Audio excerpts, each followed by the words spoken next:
Okay, great. We'll go ahead and get started. Thank you all for being here. I'm very delighted for this opportunity. This is an area that is both so important and we just not talked about very much, even though it is about talking about neurodiversity or talking about our identity. And I'll go ahead and get right in it. So today I've got 4 different topics I want to cover: reasons why neurodivergents self-disclose, benefits and risks associated with disclosures. Given the time limit, we won't be able to go into all of them, but we will cover some. I then want to talk about connections between disclosures and what I've coined the term neuroidentities, and then strategies for embracing disclosures. At the end, we can wrap up with a Q&A, and you can put some questions in the chat box now, and then we can address them later. Or at the end, I'll also provide my contact information if you prefer to reach out to me afterwards. That way, we'll get right in. So we neurodivergents are more likely to disclose when one, we have an immediate need. We have a need that needs to be addressed now. 2, when we believe that the benefit's going to exceed the risk. 3, when someone discloses to us. Sometimes we'll actually disclose without really thinking about it whenever someone else discloses to us, more so than the others, right? We may actually think through if we have an immediate need, whether or not, right, we want to disclose, but that someone else, when they disclose, that one gets me every time. And for when we suspect that we might be or have been found out. And what I mean by that is when we work so hard to perform as neurotypicals and we can't do it all the time because we are neurodivergent, and we feel as though someone has picked up on some of our nonverbal cues or some of our different ways of talking, organizing, right, being and doing, we may actually want to get in front of that and share our neuroidentity or share that we are neurodivergent before someone else can start that conversation. So that way we can help to navigate it and direct it and have a little bit more ownership over that disclosure. Now, based on my research for students, these immediate needs are: 1, whenever their learning styles are not compatible with non-traditional teaching methods. So think of accommodations, right? It's very common. This would be one example. A second would be when the workload exceeds the amount of time available. So when a neurotypical instructor is creating a curriculum, they may have a particular way of doing, right, those assignments in mind, not considering, right, other ways of doing, not considering that the student will need to access that information in a different way or process that information in a different way. And that can be incredibly time consuming, sometimes depending on what methods they use and depending on what the outcome that is expected. And third, which is huge, accessibility. When there's an immediate need for access. And this is different from accommodations in the sense that having access to a ebook instead of just the paper copy. This could be, I don't have accommodation for it, but I know that if I have the audio book, that's going to really help me with my workload so I could stay on track and I can meet those deadlines. In the workplace, what this looks like, immediate needs, they can be preventative or corrective, right? Number 1, they can minimize risk. So instead of having a discussion with your supervisor about work performance and then bringing up your ADHD, right, you may actually disclose earlier on in that work relationship. And so that way you can work together maybe to put some supports in place, right, to hopefully lessen the risk that it's going to impact your work performance. Who knows, they might even just disclose to you, right? Oh, I know someone who else is, right, ADHD, or I myself am. Here are some tools that I have that work for me. Another reason is to improve workflow issues or processes. Now, at different places that we work, there may be certain processes in place already, and they may work great for neurotypicals, but they may not work at all for neurodivergence. There may be steps that don't really make sense or like extra steps for us, or we can get to the same exact point or outcome in a different way and within the same time limit. And so this allows for us to, right, kind of correct if we're able, right, to bring up to our supervisors or our coworkers, right, here's a different way of doing. It's going to take the same amount. It's going to take the same amount of resources, right? It's going to streamline this workflow and this process. And so then you might actually disclose, I have dyslexia. And so whenever I get this information, right, I'm able to process this more quickly when it's in this format. And third, to address quality of work concerns. This one's an interesting one because oftentimes as neurodivergents, we have been held to a standard of neurotypicality, and oftentimes we'll hold ourselves to this perfectionism, right? This perfect standard that we need to meet and we can't make mistakes, which is only exacerbates our anxiety sometimes and our fear of being found out and can exacerbate our burnout, right? But sometimes we may actually, because we're so used to being compared to neurotypicals, we may actually hold those who are our supervisors to a high standard and expect for them to provide a high quality of work. And when they don't, and that impacts our work, or when it's the colleague and that their poor performance is impacting our work that we're really working so hard to stay on task with, that may be a reason to, right, address a concern. Listen, I have ADHD, I'm managing this, and I'm able to provide this quality of work at this point, right? Here's the impact. This is impacting, right, my performance when I get this work in this way. Or we'll talk a little bit more about being clear about expectations. And that actually can help a little bit with this one here. But in that case, it can be more corrective. We may also disclose for relational and educational reasons, right? To increase understanding, to increase connectedness, or to maintain friendships. It's not that I am ghosting you. It's that I just need a little bit of space to gather myself, and probably not going out tonight is really in both of our best interests, right? It has nothing to do with not wanting to maintain that friendship, but I'm overwhelmed, right? And then you may choose to disclose along with that. It's not just that I'm introverted, right? It's that this has been a very difficult week and I've overstimulated. I really need to decompress. Another reason to advocate, whether it's people are talking about ADHD and talking about it in ways that are reinforcing stigma, and you want to, right, kind of stop that narrative, that may be a reason why you choose to disclose, right, at that time. It could be that you are wanting to, right, share your identity, that is a part of who you are, and you want to be transparent about that, right? And so to advocate is the last one. Now, there are a lot of benefits associated with disclosures. These aren't all of them, but I at least want to cover some of them, right? Benefits potentially could be accessibility, right? Acceptance from your peers. It feels great whenever you disclose and the person to whom you disclose understands and accepts. There can be, right, an increased connection. There can also be a sense of relief. It can be exhausting, right? Trying to maintain neurotypicality. However, being able to disclose it in a safe and supportive among people who understand and who are accepted, right? That's going to make a big difference, and it could provide a lot of emotional and physical, right, relief. And you may gain new allies.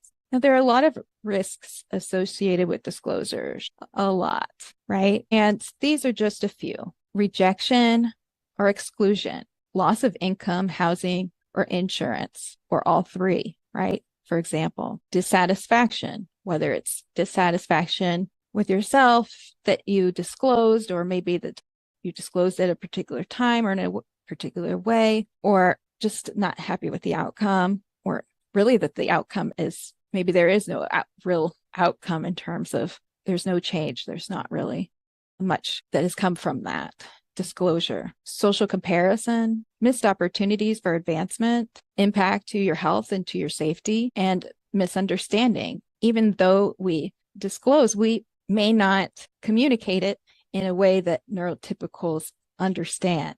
We may not communicate it in a way that, say, we're just wanting, just put that information out there. I don't need anything from you, right? But they may think of, are you using this information? Like, what do you want from me? Why are you telling me this? And so those can be just some of the risks, but unfortunately, there are many. Research out there that talks about risks associated with disclosure also talks about how you can be judged more harshly when it comes to work performance. And we see this with students who are evaluating their faculty who have disclosed, or who they perceive, faculty they perceive to be neurodivergent. So whether or not the faculty member is neurodivergent, just those behaviors that they perceive to be can impact the way that they evaluate their instructors. Now, disclosures and neuroidentities, these connections, these are just 3 ways that you can disclose without saying, I suffer from, right? And one of them can be identifying broadly as neurodivergent, right? Example is, I am neurodivergent. This statement can align you with a larger group, but also set you apart, right? And you do not need to disclose, right, any specific neuroidentities or a diagnoses, right? Let the people, let them think what they want to think, right?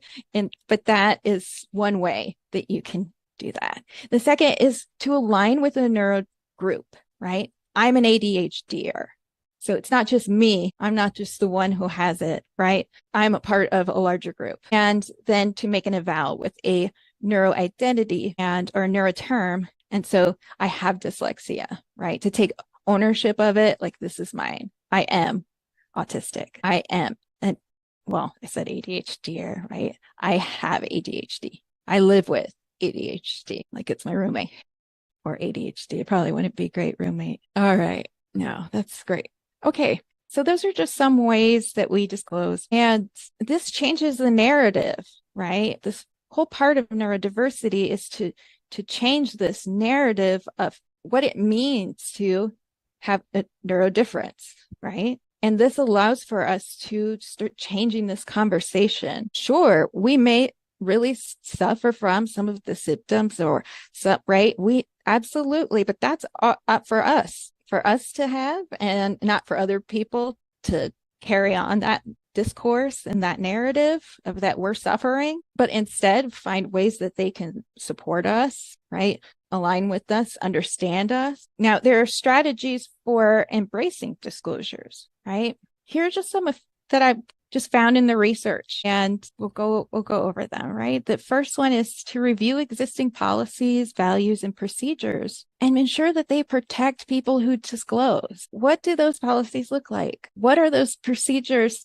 How are they stated? How do they talk about identity? How do they talk about diversity? Include neurodivergence in your diversity committees and your communication. This is key, right? Oftentimes it's seen as something separate, or it's kind of as though it's an afterthought, right? Incorporate it, and then incorporate practices and offer tools that support neurodivergence and neurotypicals. There are lots of different ways that we can come up with new tools, right, that are going to not just be great for neurodivergence, but also neurotypicals. And that way you don't have to disclose necessarily, because then those practices, they work for everyone. So here's a quote: have a clear procedure for staff to disclose with clarity around if and how this information can be passed on to colleagues and discussed. Now, with disclosures, one risk is also that information will be shared, right? Anytime we share information, the research says that the person who receives that information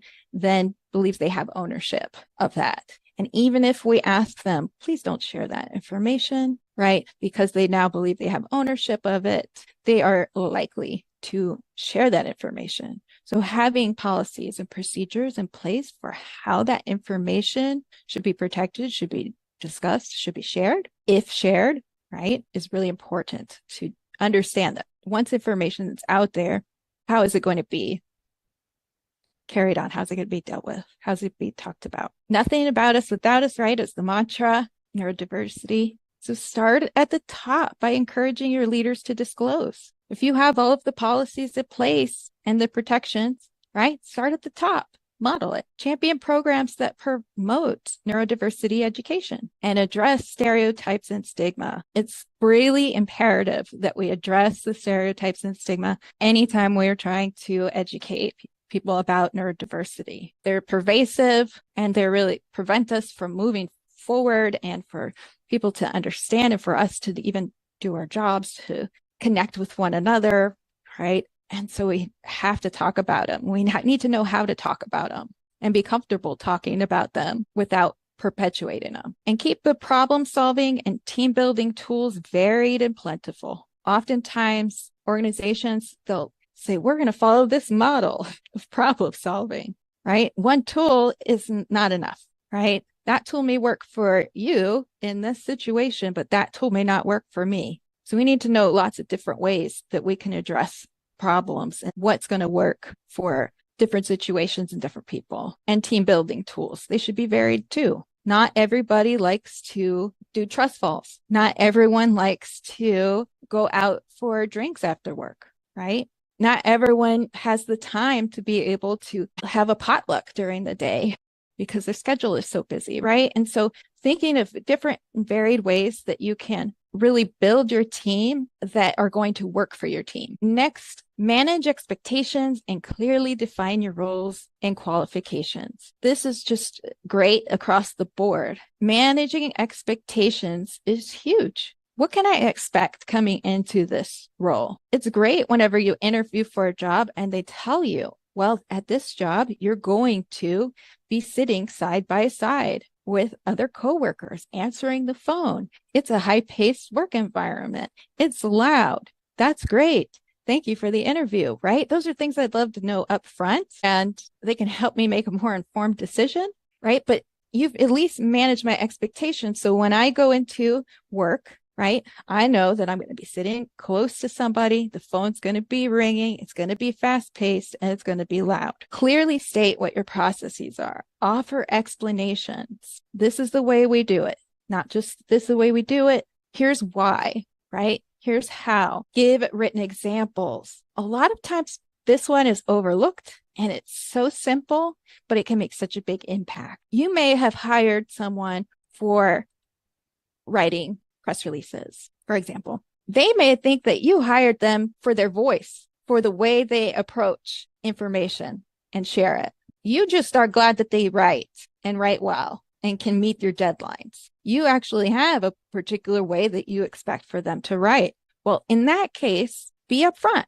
Here's the way, right? Here's our expectations. This is the voice that we have. Here's what, right, it looks like. Here's what we want for you to follow. Yeah, I know that there are these other ways of doing this, but we do it this way. I worked at a place once where they were still cutting out, measuring how much space the organization was talked about. Like they would actually measure in a newspaper or an article how much of it was coverage of their organization. And that would be some part of something they would report. So they'd say, okay, well, we got 1 inch by 2 inches. Right? Okay, that's great. Well, why are we doing this? I had no clue, right? I wasn't taught that in school. But then when they offered me explanation of, okay, well, here we have all of these previous years of reports, and this is how we've been gathering that information, and this is the way right now we know how to compare it. So we're going to continue this until, right, we come up with something else. Same with press releases. Here is an example of what I'd like for you to submit. Offer support, and don't just offer what you think the neurodivergent response would be or supports would be. Ask, how do you learn? What's the best way to support you when you're overwhelmed with your workload? Okay, how can we get ahead of this? What are some ways that we can work on managing these tasks? This organization system doesn't look like it's working, is it? Right? And allow for there to be space for them to self-advocate about what works for them and what they're good at, and so that you could co-create ways to support that are meaningful for that individual. And then ask for feedback. Be very open be open to criticism, right? You probably won't get it right the first time or the second time, or the third time. It's not about getting it. It's about starting somewhere and doing. Don't worry about, okay, we're not getting it right now. Ask, okay, where did we fall short? Where can we support you? Where did we miss the communication? How did we promote those stigmas? How are we promoting them? And also be respectful and maintain your facilities. Be mindful of things like odors, lighting, and temperature. For those of us who've worked in a office space and we've had to make some accommodations for ourselves, whether it's extra lighting or different lighting, or I've had to have different headsets or different monitors before, but I've also worked in spaces where they've changed the lighting completely, or they didn't turn the lights on and instead we all had lamps. These types of things may seem small, but they can actually really disrupt workflow, and they're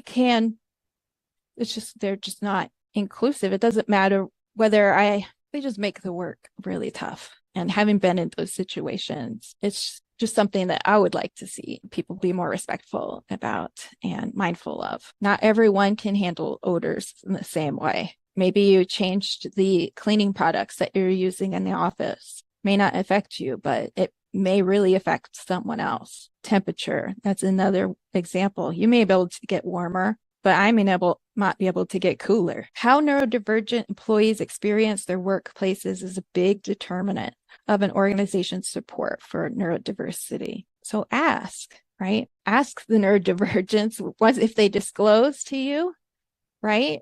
Those are your allies, your best resources, or you should be their allies, right? Those are your best resources. If they're not comfortable sharing, right? That's okay. Like, understand that. They may not be there. We are not all in the same space when it comes to our relationship with our neurodivergence, right? We may be comfortable to talk about it in one space, but not necessarily in another space. So just be mindful of that, but ask, right? Or at least have a line of open communication to where we can have input. And that's what I have.